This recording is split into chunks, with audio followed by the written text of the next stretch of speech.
아시다시피 부동산 가격 때문에, 부동산 급등 때문에 뭐 아주 여러 가지 걱정이 많습니다. 정부도 부동산 잡기에 나섰는데 어제 이해찬 더불어민주당 대표가 토지 공개념을 꺼내 들었습니다. 한번 들어보시죠. 우리가 토지 공개념을 도입한 게 90년대 초반입니다.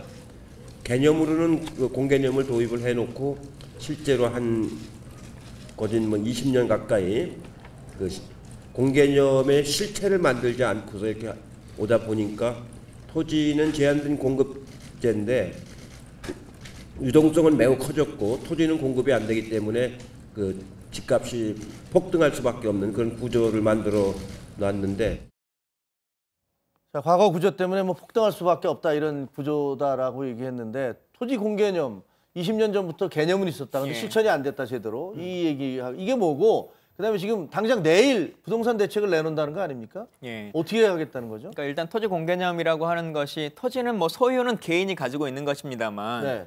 이 땅이라고 하는 것은 국가가 공통적으로 국민 모두의 복지를 위해 쓸 수 있는 것이다. 그리고 헌법 122조에 보면 국토 효율적인 운영과 균형적인 발전을 위해서 일정 정도는 제한과 의무를 다할 수 있다. 이제 이렇게 되어 있는데요. 네. 이런 걸 생각해 보시면 될 것 같습니다. 제가 어느 땅을 뭐 100평을 가지고 있는데 네. 그 앞에 지하철이 놔졌습니다. 그러면 그 땅값이 꽤 많이 올라가게 될 텐데요. 그 지하철을 놓는 비용은 나의 투자와 상관없이 국가의 이익을 국민들의 세금을 가지고 만들어졌지만 이익은 그 땅을 가진 내가 보게 되는 것이거든요. 그럴 경우에 여기서 얻는 이익이라고 하는 것을 조금 더 국민들을 위해서 다시 좀 환수해야 되는 것이 아니냐라고 하는 부분들 같이 고민할 수 있겠죠. 아, 그러니까 뭐 세상살이가 운이라는 것도 있으니까 거기 있음으로써 뭐가 개발돼서 돈을 어느 정도 벌게 되는 것 그건 이해가 되지만 너무 많은 이득에 대해서는 어쨌든 그렇습니다. 국민들 세금으로 지은 것들이기 때문에 좀 돌려줘야 된다 이런 주장인 거죠. 흔히들 이제 토지 공개념 3법이라고 하는 게 3가지 법이 있는데요. 토지 초과 이득세법 그리고 택지 소유 상한제법 이 2가지는 예전에 이제 헌법 불합치가 나왔기 때문에 더 이상 운영되기가 좀 어렵고 개발이익 환수제법이라고 하는 것은 이제 운영되고는 있습니다. 근데